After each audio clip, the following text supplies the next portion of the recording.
நீங்க சொன்னீங்க திருமாவை பத்தி சொன்னீங்க. ஆக்சுவலா திருமாவளவன் வந்து அவங்க போராடுறப்ப அங்க போய் சப்போர்ட் பண்ணாரு. இந்த உங்களுக்கு நீங்க சொன்ன மாதிரி பண்ணுங்க நீங்க சொன்ன மாதிரி 3 நாளைக்கு முன்னாடி தான் சப்போர்ட் பண்ணாரு. திரும்ப அப்படி மாத்தி பேச வேண்டிய அவசியம் என்ன?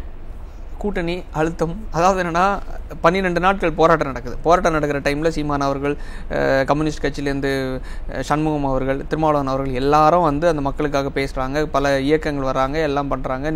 நீளம் அமைப்புகள் எல்லாம் யாரெல்லாமோ வராங்க, அந்த மக்களுக்காக நிற்கிறாங்க, போராடுறாங்க. நடிகைகள் வராங்க, எல்லாரும் நிற்கிறாங்க. ஏதோ அது இன்னும் கொஞ்சம் வாய்ஸ் அவுட் பண்ணி கொண்டு வரலாம் அப்படிங்கிற பட்சத்தில் அப்படி இருக்கும்போது கரெக்டாக ஐயா வந்து ஒரு ஆளை செட்டப் பண்ணி நீதிமன்றத்தில் போட்டு அதை ஸ்டே வாங்கிடுறாங்க. அங்கே போராடக்கூடாது அப்படின்னு சொல்லிட்டு.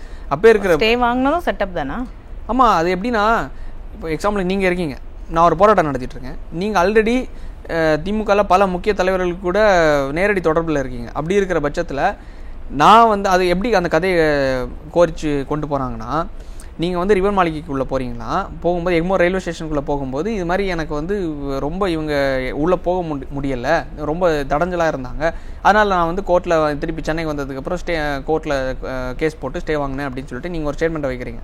அடுத்து பார்த்தா தான் தெரியுது, சேகர் பிரபு அவர்கள், பிரியா அவர்கள் எல்லாரோட செட்டப்பில் தான் இந்த அம்மா என்ன பண்ணியிருக்காங்க, கோர்ட்டில் போய் ஸ்டே வாங்கி திருப்பி பண்ணியிருக்காங்க. திமுகவோட ஆக்சுவல் அந்த கட்சியில் சார்ந்த ஒரு நபர்.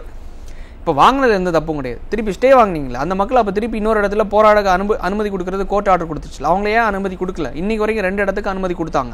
எந்த இடத்துலையும் போராடுறதுக்கு போலீஸ் இன்னும் பெர்மிஷன் கொடுக்கல. காரணம் ஏன்னா இவங்களோட இயலாமை. ஏன்னா கொடுத்தாச்சு, ராம்கி கிட்டேருந்து பணத்தை வாங்கியாச்சு. திருப்பி என்னன்னா திருப்பி இந்த மக்களை போராட்ட விட்டோன்னு வைங்களேன், திருப்பி இது பண்ணோன்னா அவன் வந்து இப்போ ராம்கி கிட்டேருந்து யார் பணம் வாங்கியிருக்கிறா? இல்லை, அதாவது இப்போ நான் ஒரு டெண்டர் கொடுக்குறேன் அரசாங்கம், நீங்கள் ராம்கி நிறுவனத்துக்கு நான் டெண்டர் கொடுக்குறேன்னா, நீங்கள் வந்து ஏதோ ஒரு பட்சத்தில் எனக்கு ஒரு லாபம் இருக்கிற போய் தானே நான் உங்களுக்கு கொடுக்குறேன். லாபம் இருக்க போய் தானே நான் உங்களுக்கு கொடுத்துட்டேன், இந்த மக்களுக்காக பண்ண மாட்டேன்னு சொல்கிறேன். அப்போ மக்கள் எப்படி புரிஞ்சுக்கணும்? கரெக்டு தான்.